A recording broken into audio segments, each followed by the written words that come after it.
हरे कृष्ण। आज का प्रसंग बड़े ध्यान से सुनना। एक राजा रथ में बैठकर अपने महल से बाहर निकला। महल के बाहर ही एक मांगने वाला एक भिक्षुक खड़ा था, जो हाथ फैलाए खड़ा हुआ था। राजा ने अपने रथ को रोका। उस मांगने वाले के वस्त्र फटे हुए थे और चेहरे से ऐसे लग रहा था कि वो कई दिनों का भूखा है। राजा उसकी स्थिति को समझ गए और राजा ने मंत्री से कहा कि जाओ, इनके लिए भोजन की व्यवस्था, कच्चे अनाज की व्यवस्था, वस्त्रों की व्यवस्था की जाए। थोड़ी देर में मंत्री ने सारी व्यवस्था कर ली। राजा ने उस भिक्षुक को उस मांगने वाले को दे दी। पर उस मांगने वाले ने कहा, राजा, आपको कैसे पता चला कि मुझे इन वस्तुओं की आवश्यकता है? मैंने तो आपसे मांगा ही नहीं, मैंने तो अभी मुंह भी नहीं खोला। तब राजा ने कहा, क्या तुम्हें इन चीजों की आवश्यकता नहीं है?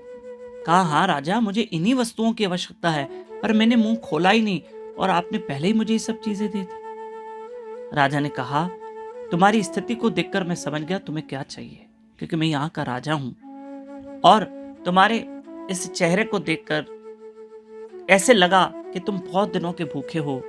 तुम्हारे मुंह को देखकर लगा कि तुम बहुत दिनों के भूखे हो, तुम्हें वस्त्रों की जरूरत है, अनाज की जरूरत है, इसलिए मैंने तुम्हारी ये सारी सेवा की। प्रिय बंधुओं, छोटा सा दृष्टांत था। पता क्या सीखना है?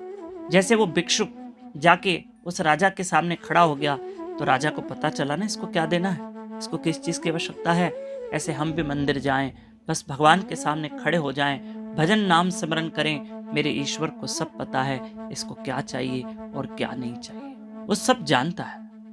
जब राजा जान सकता है किसी की स्थिति को देखकर, तो परमात्मा को भी पता है, मेरे मुरली वाले को पता है। बस आप उसके गुण गाओ, उसका भजन करो, उसका नाम सिमरन करो। उसे सब पता है कि हमें क्या चाहिए और किस वक्त कौन सी चीज की जरूरत है, ये उसको सब पता है।